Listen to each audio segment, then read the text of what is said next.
Hi, I'm Sonam, and today I'm going to talk about maida.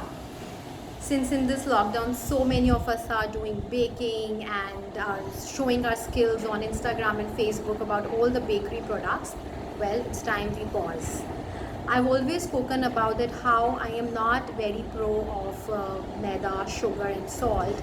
So I thought let's just explain you why I'm so against maida. See, the reason is the way maida is made, the calorie in it is high and the nutrition value in maida is absolutely zero.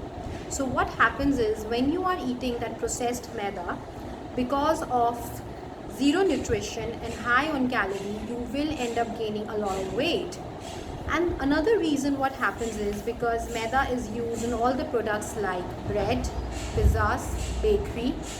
So, these tempting things, why we end up overeating is because when maida doesn't have any fiber left in it, it doesn't stay in our system. So let's say a piece of single slice of pizza or a small portion of cake won't suffice our hunger. So we end up eating more because there is no fiber content left in maida. So the consumption of the particular product is more.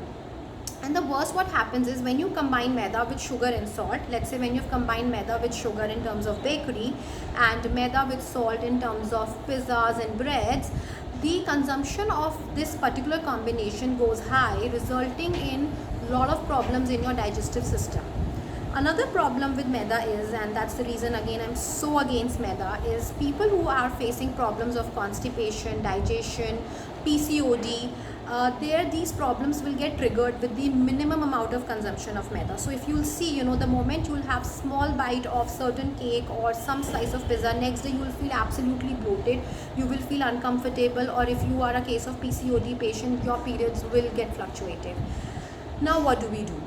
So now what do we do? I will come to that later. But yes, another very important tip is that people who eat a lot of maida unknowingly or knowingly in forms of even in form of even processed biscuits and processed matris and samosas and what all, the sugar in their system spikes up. So if you are a borderline sugar patient or if you are a diabetic, you must know that maida is a complete no for you. So maida would increase the sugar level in your system. Apart from that, maida eats up your bones.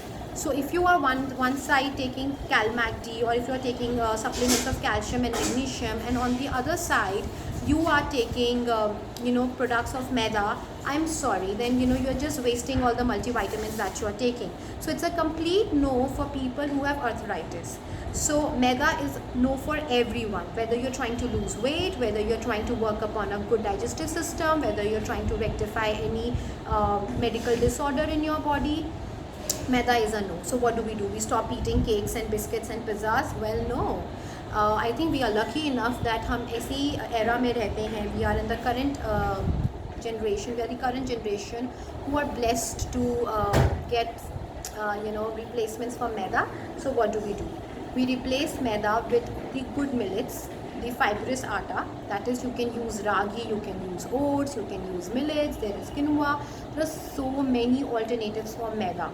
And especially for growing kids, I think there is this fondness in kids from age 12 onwards to indulge in all these products of pizzas and burgers and so many random things like wraps. They are not doing any good to you. They're only adding harm to your gut. They're only adding harm to your growth process. So I know it's very difficult to go completely off maida, but at the same time, it's not impossible. Maybe you can just go very low on the consumption of maida where it is absolutely unavoidable.